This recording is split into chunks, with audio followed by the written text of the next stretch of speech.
Com certeza, você já deve ter ouvido ou está cansado de ouvir a famosa expressão tudo me é lícito, que realmente dá a entender que tudo é permitido. Mas será que essa era a intenção de Paulo ao escrever essa carta? É o que queremos abordar nesse vídeo. Qual o contexto por trás de 1 Coríntios 6,12, no qual ele adianta o que normalmente usamos de forma equivocada?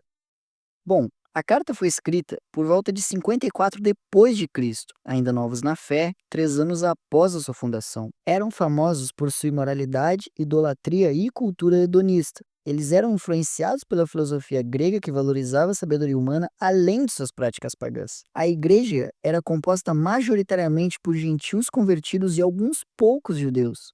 Tal diversidade gerava tensões culturais, sociais e teológicas dentro da comunidade. Nessa carta, Paulo aborda diversos problemas e questões enfrentadas pela comunidade, oferecendo instruções e orientações.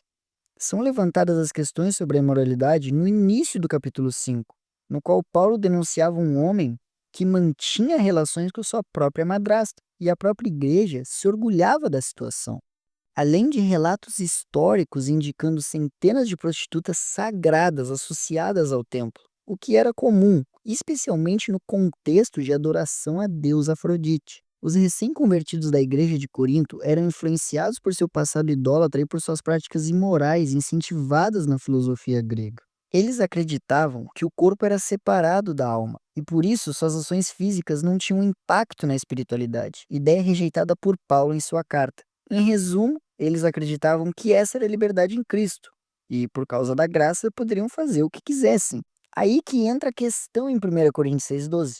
Paulo separa 2 capítulos para combater a imoralidade, mas nesse verso em questão, mesmo ele dizendo que nem tudo convém e não se deixaria dominar, ele ainda diz que tudo é permitido, não é? Na verdade, esse pensamento está errado.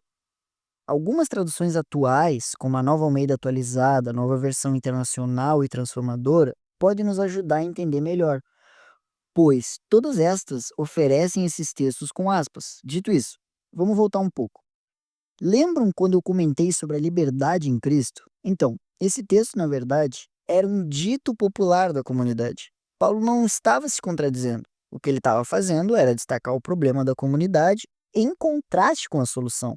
Segue o exemplo. Vocês têm dito que tudo é permitido, mas na verdade nem tudo é permitido e não deveriam se deixar dominar por nada. A graça e a liberdade em Cristo devem ser exercidas para glorificar a Deus e não como justificativa para os nossos pecados. Acaso não sabeis que o vosso corpo é santuário do Espírito Santo, que está em vós, o qual tendes da parte de Deus e que não sois de vós mesmos? Porque fostes comprado por preço. Agora, pois, glorificai a Deus no vosso corpo. Nem pensar o sexo apenas como necessidade física. Fugir da impureza. Qualquer outro pecado que uma pessoa cometer é fora do corpo, mas aquele que pratica a imoralidade peca contra o próprio corpo. Assim como nos versículos 15 e 16, que fala que o nosso corpo é de Cristo e que não deveríamos nos unir a uma meretriz. Não devemos usar nossa liberdade para pecar. Mas a Bíblia não diz que onde abundou o pecado, superabundou a graça?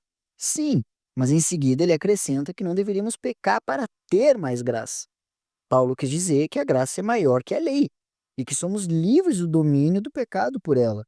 O pecado já não tem mais domínio sobre nós, estamos debaixo da graça e não da lei. Devemos nos entregar à justiça para obter os frutos da santificação e entregar os nossos corpos como sacrifício santo e agradável a Deus. A verdadeira graça e liberdade em Cristo significa que já não somos mais escravos do pecado, e sim servos da justiça para a vida eterna.